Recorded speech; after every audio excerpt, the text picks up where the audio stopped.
Brasil vence a Guerra do Paraguai. Pela primeira vez, escravos lutaram ao lado dos brancos. E agora, sonham com a liberdade.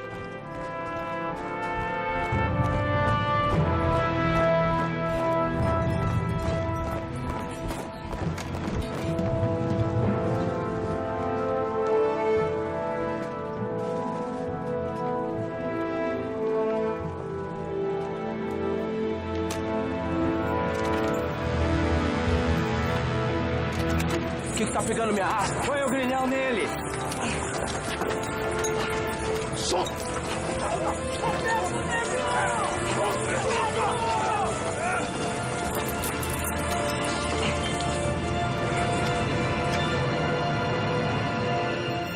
Um dos maiores banhos de sangue da América do Sul se encerra com uma promessa não cumprida.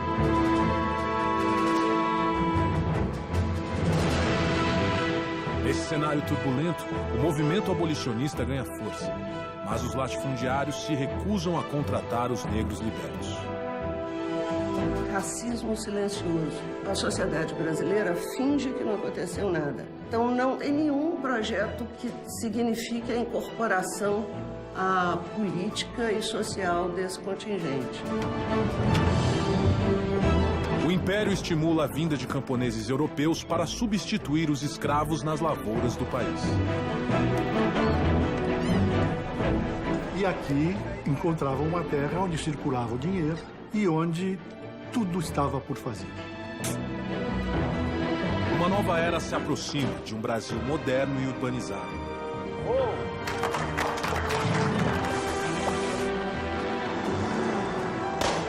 E no centro desse turbilhão, 4 empreendedores visionários.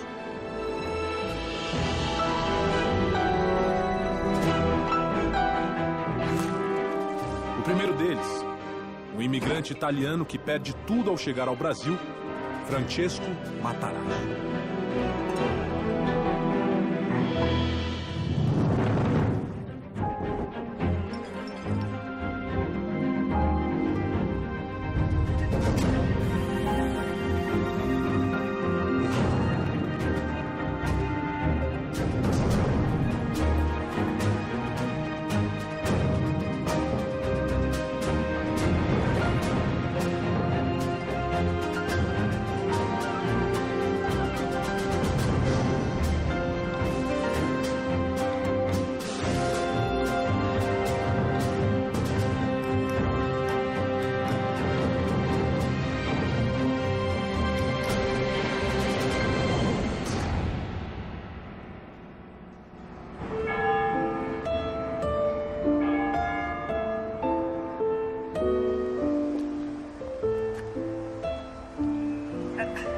Buonasera, signore Matarazzo.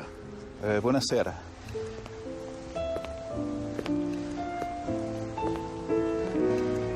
Gliel'ho già detto, mio padre non c'è. Ma i miei articoli, dove li hai?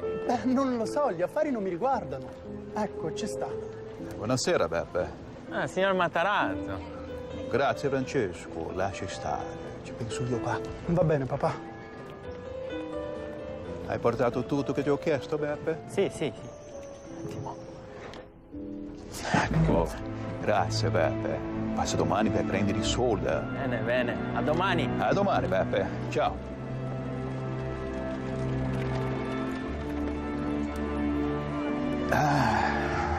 Figlio mio. La vita degli ambulanti è dura, è pesante. Ma mi fa molto piacere, che non passerai mai per questo. Aos 19 anos, Francesco Matarazzo é o filho mais velho de uma bem-sucedida família. Seu pai é um respeitado médico e comerciante, e o futuro do jovem Matarazzo parece garantido.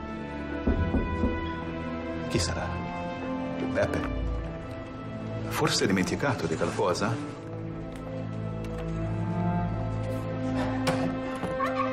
Prego. Signor Matarazzo? Sì, ci sono io. E lei? Chi è? Isto è per disonorare la mia moglie. Papà! Papà! Di qualcosa, papà! Qualcuno aiuto! Aiuto! Mamma!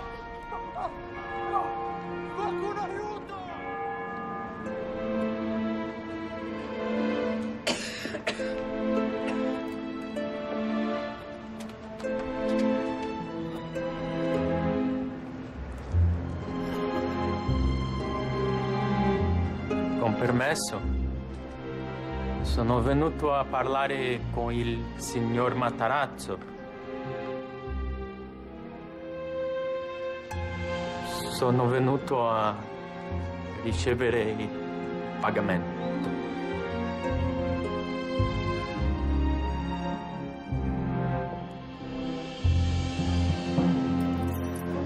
Questo adesso è tuo, Francesco.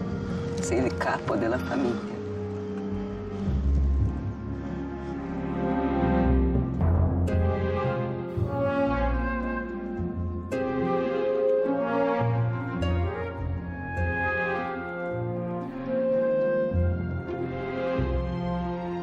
Buonasera, Beppe. Quant'è che mio padre ti doveva? O Matarazzo constitui exemplo de superação de adversidades. Dois fatores que são determinantes. Primeiro, a expectativa da mãe com relação ao êxito dos filhos. Isso na cultura italiana é muito forte.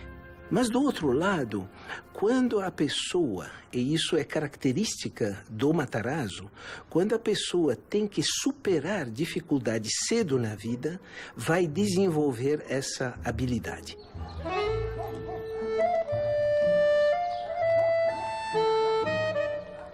Eccomi qua. Scusatemi, compari. Affari. Non ti preoccupare, Francesco. E gli affari, come vanno gli affari? Male, compari. Gli affari vanno molto male. Matarazzo não poderia ter assumido os negócios da família num momento pior. Os diversos territórios da Itália foram reunidos sob um único governo. A unificação causou uma grave crise nas províncias do sul, incluindo Castellabate.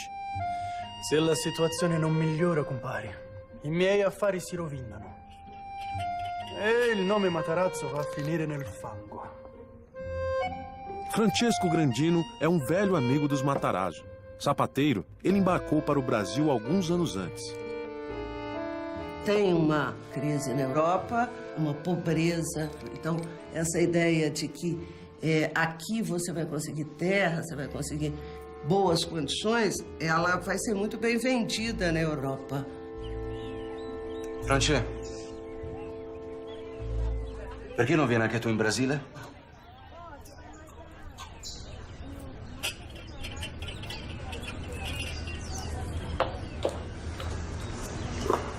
Io ci ho pensato, compari, ma non ho i soldi per portare tutta la famiglia.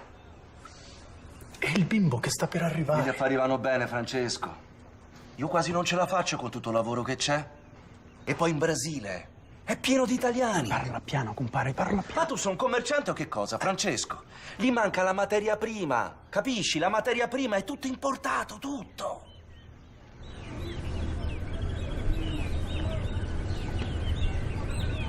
Strutto?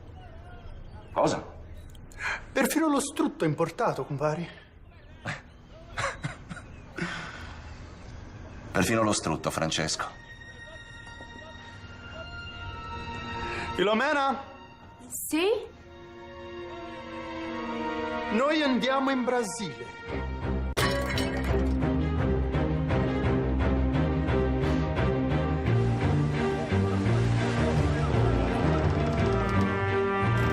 Pode descer! Devagar! Devagar! Assim! Vem! Animado com a descrição do amigo Grandino, Matarazzo e sua família produzem 2 toneladas de banha de porco. Ele investe tudo que tem naquela preciosa carne. É a sua grande aposta para reerguer o nome da família na sua nova casa, o Brasil. Devagar! Vem! Não! Volta! Volta!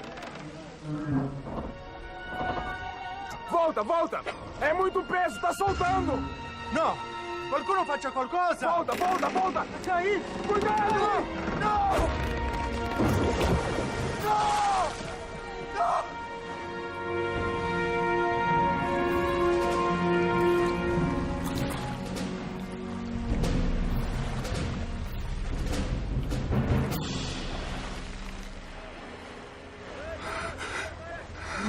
No!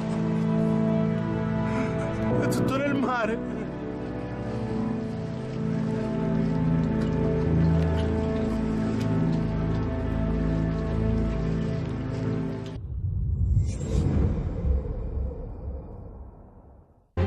Fugindo da crise econômica que assola a Itália, Francesco Matarazzo aposta tudo que tem num carregamento de 2 toneladas de banha de porco e imigra para o Brasil. Mas, ao chegar no porto do Rio de Janeiro, uma inesperada tragédia acaba com seus planos.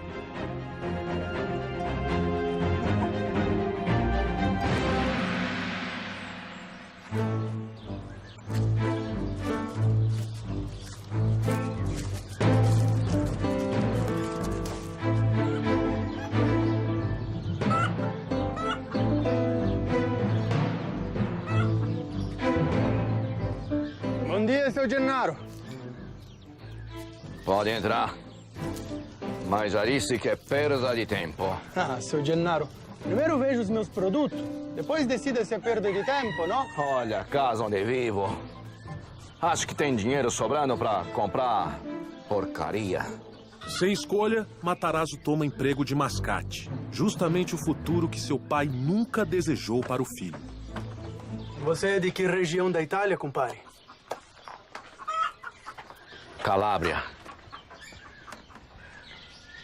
Se quiser, posso te dar água. É a única coisa que tenho para oferecer. Não, mas não te aflija. Oh. Grazie. A vida tá dura no Brasil, compadre. Mas não vamos perder tempo com isso, não, que eu tenho muitas coisas para te mostrar. Veja, produto de primeira. É minha moglie che fa. No. No? Então, um pouco de peperoncino, pimenta.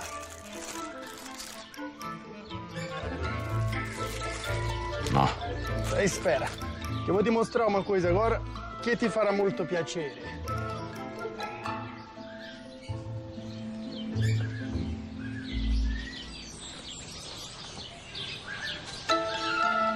O Matarazzo é uma pessoa altamente sedutora, absolutamente conectada.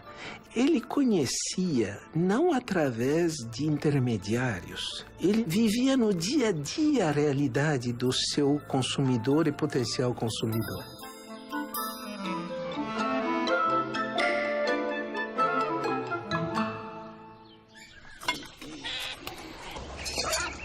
Mas escuta aqui.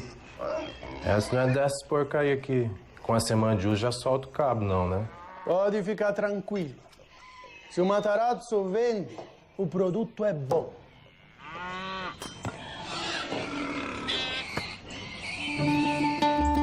Compare, o que são essas latas que você tem aqui? É umas latas velhas de munição, a guerra do Paraguai. Eu já usei pra guardar umas coisas ou outras, mas não é pra nada, não. Ô, seu Francesco, o senhor me desculpa, mas não vou ficar com isso inchado, não, que a minha inchada ainda aguenta. Não, espera. Vou te propor um negócio. Você compra enxada e eu compro aqueles porcos que você tem ali fora. Mas o senhor negocia com porco? Comecei agora. Então, negócio fechado? Outra coisa, compadre. Você não me vende essas latas que você tem aqui, não? As grandes ideias, elas nascem das necessidades, né? Quem traz inovação são as necessidades que a gente escuta. E ter essa proximidade e acho que ter a humildade de parar e ouvir. Usando o dinheiro que havia guardado até então, Matarazzo compra os porcos e constrói ele mesmo uma prensa de banha. E para armazenar a banha, ele descarta as caras e grandes barricas de madeira e começa a usar latas. Você tem à disposição as condições de produção, né? É uma produção que não é muito complexa, não exige uma tecnologia muito sofisticada, então por que não começar a produzir isso nacionalmente?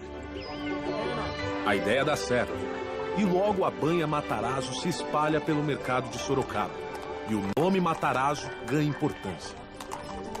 Bom dia. Bom dia. A senhora sabia que essa banha aí sou eu que fabrico? É mesmo? Banha a brasileira. Sim, muito buena. Mas toda boa ideia logo encontra imitadores. Matarazzo já chegou longe demais para deixar que um concorrente fique em seu caminho. Não, nem adianta insistir, vai, não vendo mesmo. Mas, compadre, eu já te ofereci o dobro do que vale esses porcos. Não. Não? Não vendo meus porcos pra você. E posso saber por quê, compadre? Você já comprou os porcos de todos os sítios da região? Pensa que eu sou besta, é? Eu vou vender pra quem pagar mais. Matarazzo decide comprar todos os porcos de Sorocaba para controlar a oferta e os preços da matéria-prima. Mas você não acha que uns porcos bonitos desse devia ficar com o Matarazzo? Já disse, paisano, não vendo. Entendo. Mas você já ouviu o que dizem por aí, não ouviu, compadre? Quem fere Matarazzo morre. É o que dizem.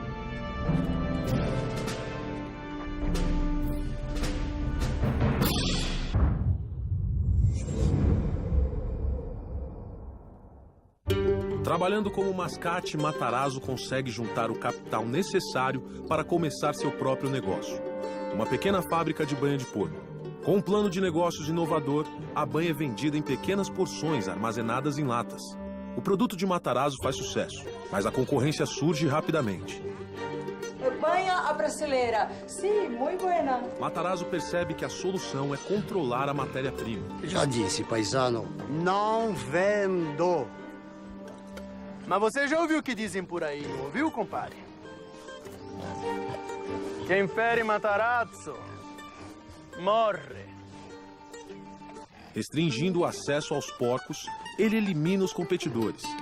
A banha Matarazzo logo domina o mercado. Com o sucesso da banha em lata, Matarazzo consegue abandonar o emprego de mascate e abre o Armazém Matarazzo. Bom dia, seu João. Fique à vontade.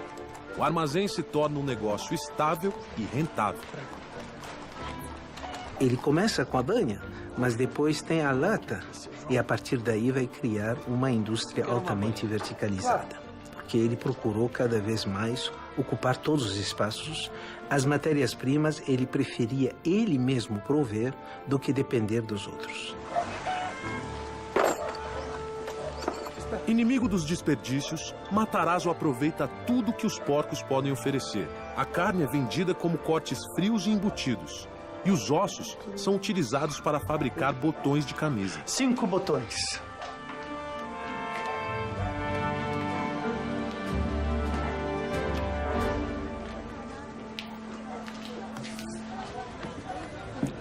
Grazie, signore. Mas Matarazzo ainda está apenas começando. Francesco, esse. A capacidade de gerar inovação e continuar sendo pioneiro é o que vai fazer a diferença entre o sucesso e o fracasso no longo prazo. O que a gente criou no começo foi o pontapé inicial, mas a inovação não pode parar por aí. Os negócios vão bem. Matarazzo traz 2 irmãos da Itália, cria a Matarazzo e Irmãos e abre 2 novas fábricas de banha. No mesmo ano, a princesa Isabel assina a abolição da escravatura. Numa economia escravista, quem é que consome? A elite, o grande cafeicultor, o grande senhor de engenho. O que acontece quando introduz o trabalho assalariado dentro dessa produção de café? Esse trabalhador que vem como imigrante recebe um recurso para ser gasto dentro do mercado interno. Então, a ideia é que começa a se criar um mercado interno dentro do Brasil. Em 1889, é proclamada a República, o que muda o cenário político do Brasil. Francesco Matarazzo se prepara para a nova era, e ele não é o único. Essa concessão foi uma maravilha. Nós conseguimos. No Rio de Janeiro, o influente empresário Eduardo Palacin Guime consegue a concessão para construir e explorar o Porto de Santos. As obras se iniciam imediatamente. Quando o café começa a ser cultivado numa escala muito maior, São Paulo está estrategicamente colocada entre a região produtora e o porto, que passa a ser o Porto de Santos. Isso propicia dinheiro. Dinheiro traz crescimento. Em 1890, quando é feito o segundo censo nacional, São Paulo dobra de população. O Matarazzo percebia as demandas de prover produtos do mercado local para o consumidor local. A Matarazzo Irmãos abre um empório na rua 25 de março. O custo é alto. Matarazzo investe todo o seu capital. Afinal, o país está mudando. E esse mercado em expansão é o campo perfeito para um hábil comerciante fazer fortuna. Justo. Belíssimo.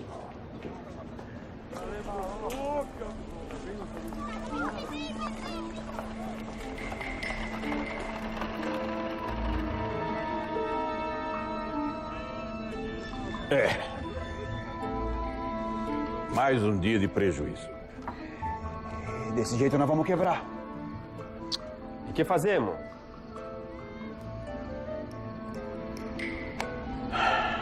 O encilhamento foi o resultado de uma política econômica estabelecida logo no início da República, que buscava o estímulo ao desenvolvimento industrial, mas que acabou gerando, por conta de uma grande emissão de moeda, um processo inflacionário e especulativo.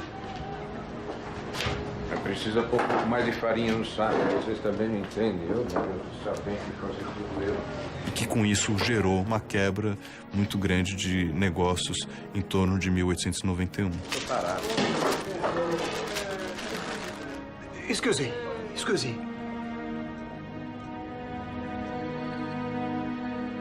Nós precisamos investir em farinha de trigo. Farinha? Por que farinha? Massa, pão se consome todo dia. Banha de porco, as famílias consomem quanto? 1 ou 2 latas por mês. Farinha de trigo é todo dia. Podemos negociar com os importadores? Não. Nós podemos comprar direto dos Estados Unidos. Mas como, Francisco? Nós não temos dinheiro para esse tipo de operação. Nós podemos arranjar, ué. É só a gente vender nossas fábricas de banha. Ok, sei, Patson. As fábricas são a única coisa que dão lucro. As fábricas de banha trouxeram a gente até aqui. Agora é hora de mudar. As fábricas de banha não vão fazer as nossas empresas crescer. Farinha de trigo vai. Se você vender as fábricas, eu tô fora da nossa sociedade. E eu também. Maluco.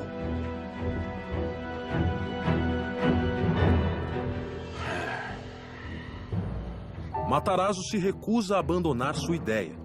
Mas, para manter a sociedade com os irmãos, ele busca outros meios de financiar o plano.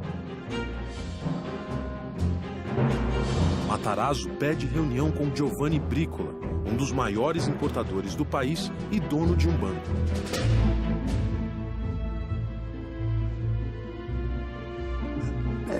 Me responde uma pergunta. Por que você acha que eu emprestaria dinheiro para quem está quase quebrado? Você acha que eu não sei sua situação? O teu empório está à beira da falência. E você vem me pedir dinheiro emprestado para importar farinha. Com a farinha, eu vou salvar o empório.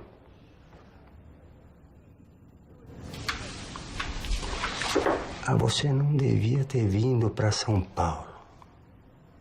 Escuta meu conselho, que é de graça. Volta para Sorocaba, cuida lá das tuas fabriquetas de banha. Tá bom demais para um caipira do sul.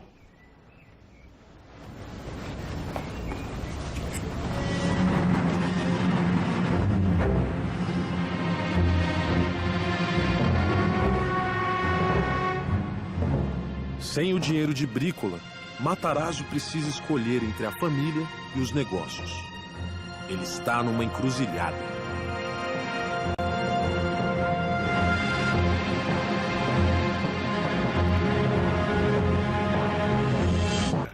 Matarazzo funda uma empresa familiar com os irmãos e abre o Empório Matarazzo em São Paulo.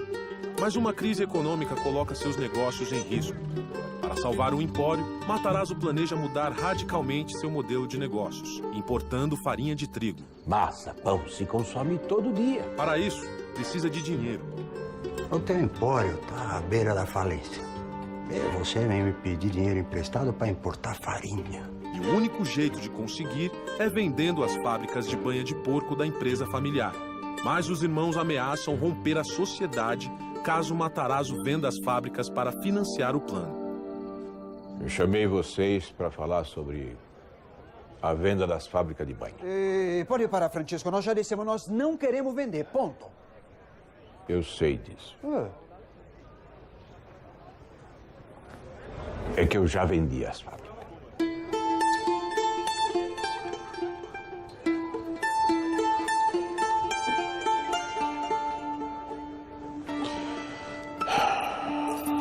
Luigi e Giuseppe recebem uma parte dos lucros da venda, mas cumprem a promessa e rompem a sociedade.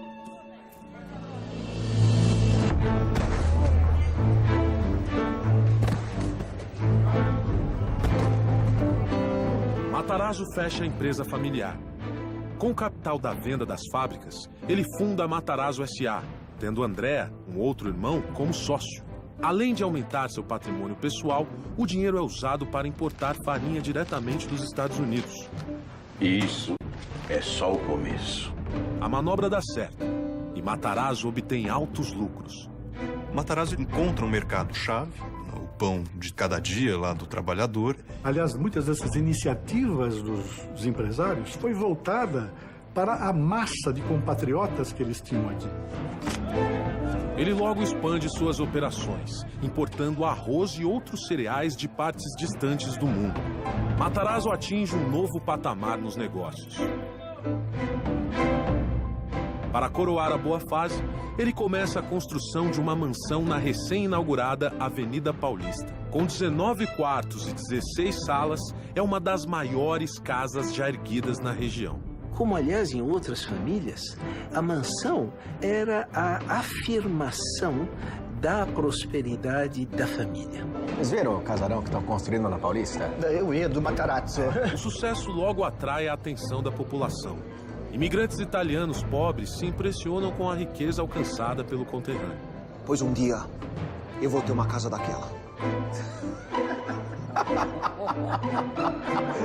Sei pazzo! Um dos admiradores é um jovem imigrante italiano que chegou ao Brasil em 1889. Pobre e desempregado, mas cheio de ambições. Seu nome, Giuseppe Martinelli. Mas um conflito numa pequena ilha do Caribe ameaça a ascensão de Matarazzo. A independência de Cuba estremece as relações entre Estados Unidos e Espanha. E uma guerra pode estourar. Os principais importadores de São Paulo se reúnem para discutir a situação. É preocupante. Se estoura a guerra, a gente fica sem farinha. Mas vamos fazer o quê? Nós dependemos dos americanos. E não temos influência nenhuma sobre a questão cubana. Então, vamos torcer para que não tenha uma guerra. Existe uma alternativa. Vamos importar farinha da Argentina. É uma ideia. É uma ideia. Infeliz. Nós temos 20% de desconto na farinha americana. Não temos ligação comercial nenhuma entre Brasil e Argentina. Ficaria caríssimo. É uma ideia. Infeliz. É inviável. Vamos tentar estocar farinha enquanto podemos. Sim. Vamos construir um novo armazém. Apesar das dificuldades, Matarazzo decide seguir com seu plano. Ele vai para a Argentina e negocia a abertura de empresas e rotas de comércio.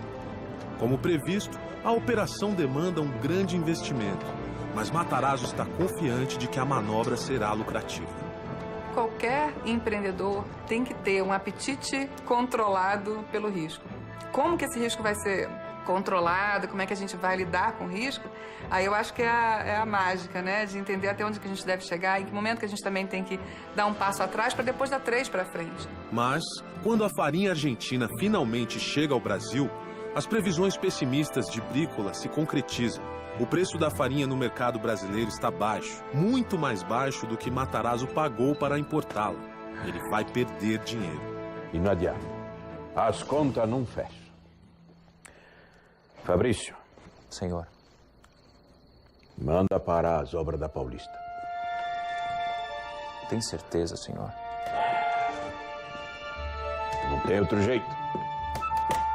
Francesco. Brícola. Mas você tá querendo alguma coisa aqui? Eu vim ajudar o compadre nesse momento difícil. E eu quero comprar toda a sua farinha argentina. Por um preço justo. Claro. Muito obrigado, viu, compadre?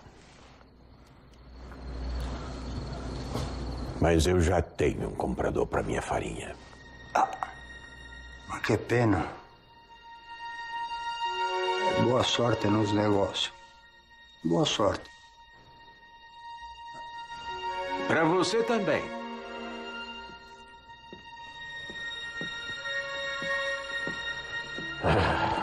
Fabrício. Senhor. E aquela farinha ainda não chegou em São Paulo? A carga de Matarazzo está sendo trazida a São Paulo pelo funicular, um trem puxado por cabos.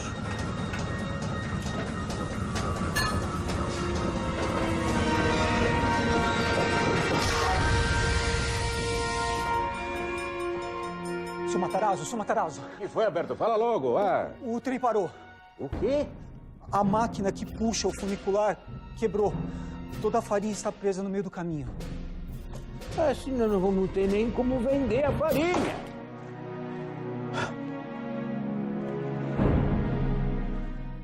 Estados Unidos e a Espanha, Matarazzo arrisca tudo e aposta na importação de farinha argentina.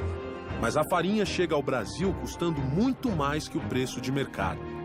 Para minimizar os prejuízos, Matarazzo precisa vendê-la o mais rápido possível. Mas o funicular, bonde que transporta as cargas do Porto de Santos até São Paulo, quebra. A farinha de Matarazzo fica presa e ele não tem como vendê-la. A aposta na farinha argentina ameaça seus negócios.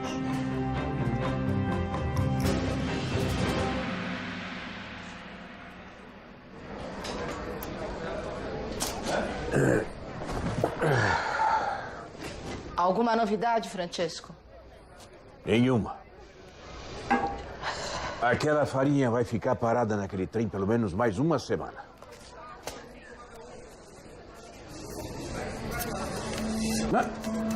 Eu não acredito. O que aconteceu, Francesco? Estourou a guerra.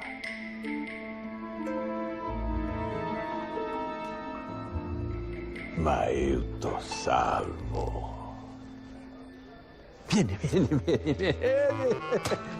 Com o início da guerra, as linhas de comércio entre Estados Unidos e Brasil são interrompidas. A falta de farinha no mercado faz o preço disparar. Quando o negócio tá bom, todo mundo tá animado. A grande diferença de todos os empreendedores que tem sucesso é que na hora que a coisa aperta, que ele aparece. Eu posso pedir pro... Com a escassez de produtos americanos, Brícola só tem uma pessoa a quem recorrer para conseguir farinha: Matarazzo, o único a ter linhas de comércio estabelecidas com a Argentina. Matarazzo vende a farinha para a Brícola. Mas a um preço justo, claro. E a sorte é fundamental para tudo na vida, né? Alguns dizem que não é bem sorte, que tem um pouco de bom senso, tem um pouco de esperteza, tem um pouco de estar na hora certa por algum feeling, alguma coisa a mais que a sorte, mas vamos chamar tudo isso de sorte.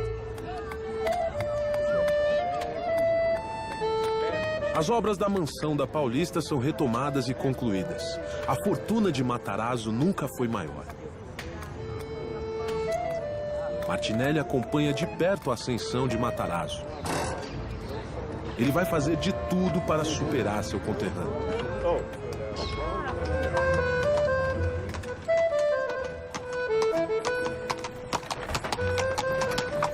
A mansão do Matarazzo, especialmente, foi uma atração turística em São Paulo. As pessoas iam lá para conhecer. Inclusive, o próprio Matarazzo é uma atração turística, né? E a hora que ele saía de casa, havia pessoas que iam lá para ver.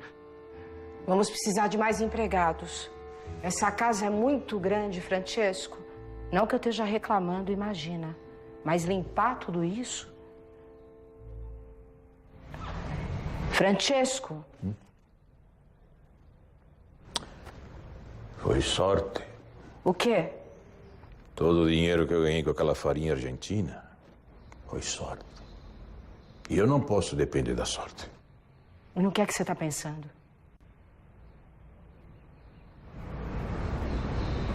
No próximo passo. Buonasera. Buonasera. Conosce minha mulher? Matarazzo convida gerentes do banco inglês para um jantar em sua mansão. Tem certeza disso, Francesco? Meus amigos, essa noite nós vamos comer algo muito especial. É o prato que a maior parte dos italianos come aqui no Brasil diariamente. Bom apetite. Tá?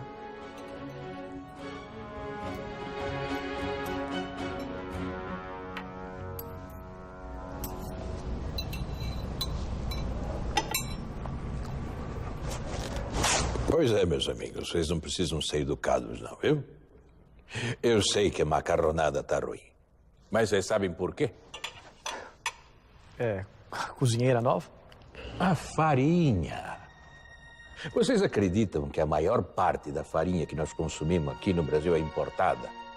E quando ela chega da travessia, chega assim, azeda, quase estragada. Eu achava que você mesmo importava. Eu importo, mas eu não quero importar mais. Agora eu quero produzir farinha aqui no Brasil. Eu quero construir um moinho. Matarazzo apresenta aos ingleses o seu projeto. Um moinho gigantesco com alta tecnologia e máquinas importadas da Inglaterra. Não existe nada comparável no Brasil. O plano é construí-lo próximo a uma estação de trem para facilitar o escoamento da produção. E a farinha será vendida em sacas, não mais em barricas, tornando o produto mais acessível, exatamente como o Matarazzo fez com a banha em lata.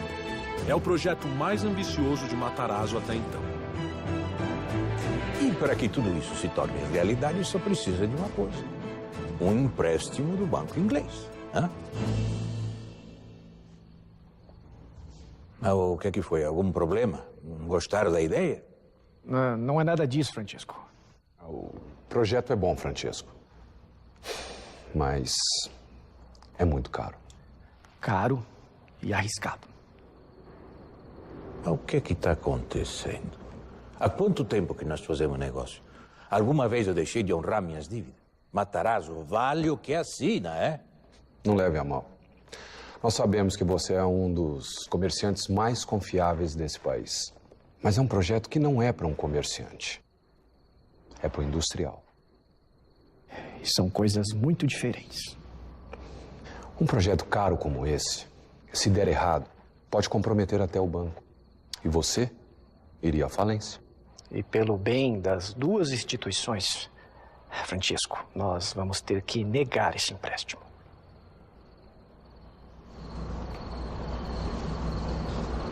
Não. Não é arriscado, porque não tem como dar errado. Eu sei que eu sou um caipira lá do sul da Itália, não é? Um mascate, um comerciante, como você disse. Mas uma coisa eu aprendi na vida. Uma coisa só tem valor se tem alguém para comprar. E eu conheço muito bem o meu mercado. Eu conheço os italianos. Quando eu cheguei aqui no Brasil, eu perdi tudo que eu tinha. E fiz uma fortuna vendendo para eles. Hoje eu sou o maior comerciante de farinha de São Paulo. Com o moinho, eu vou ser o único fabricante. Como empresário, como comerciante e como italiano, eu garanto a vocês, esse moinho está fadado ao sucesso. Reconsiderem. entraremos em contato. A grande sacada do Matarazzo é justamente entender esse momento da indústria no Brasil, da emergência industrial do Brasil. Senhor Matarazzo, chegou um telegrama. É do banco, senhor. O que diz? Substituir aquilo que antes era importado por uma produção nacional e que tem um mercado grande à disposição.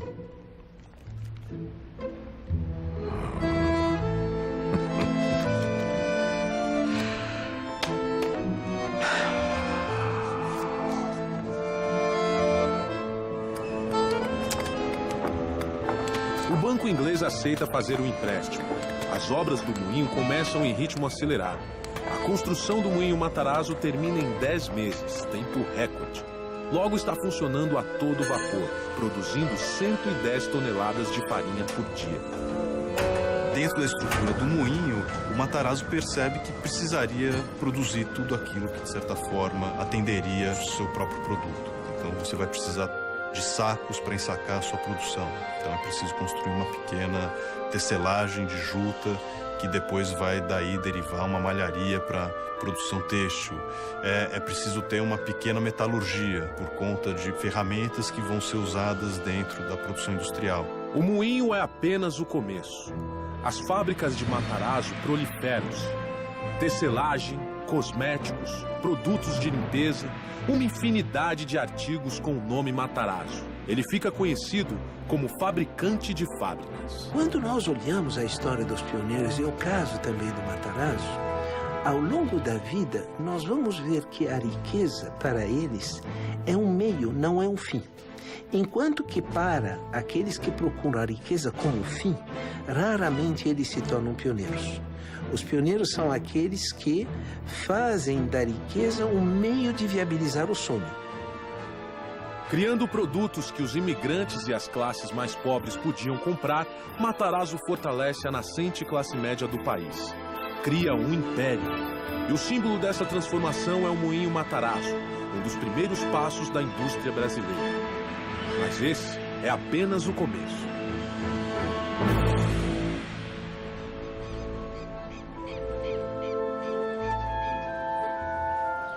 Yes. Há um trabalho bem feito. Um ambicioso norte-americano começa a se interessar pelo Brasil. Seu nome? Percival Farquhar. Com seu sócio canadense William Van Horn, Farquhar acaba de completar um ambicioso e bem-sucedido plano de linhas de bonde e iluminação em Cuba. E agora, Percival, o que vai fazer depois de Cuba? Eu tenho um pequeno projeto. Farquhar é da segunda geração dos grandes capitalistas americanos. A geração de seus pais construiu a indústria e a infraestrutura dos Estados Unidos. As obras da América já foram concluídas. Farquhar não tem espaço para deixar sua marca no seu país natal. Então, não vai me dizer qual é o projeto? Uma ferrovia. Ferrovia? Onde? Em todo o continente. Eu vou construir a Pan-Americana, William. Uma ferrovia que vai ligar o Alasca à Terra do Fogo. Você nunca foi de pensar pequeno. Vai precisar de muito dinheiro. O dinheiro eu consigo.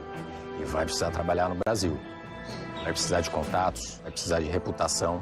Senão não constrói nenhuma linha de bonde. Você tem razão, William. Algum conselho? Para sua sorte, eu tenho um cartão de visitas ideal para você entrar no Brasil. Você vai para o Rio.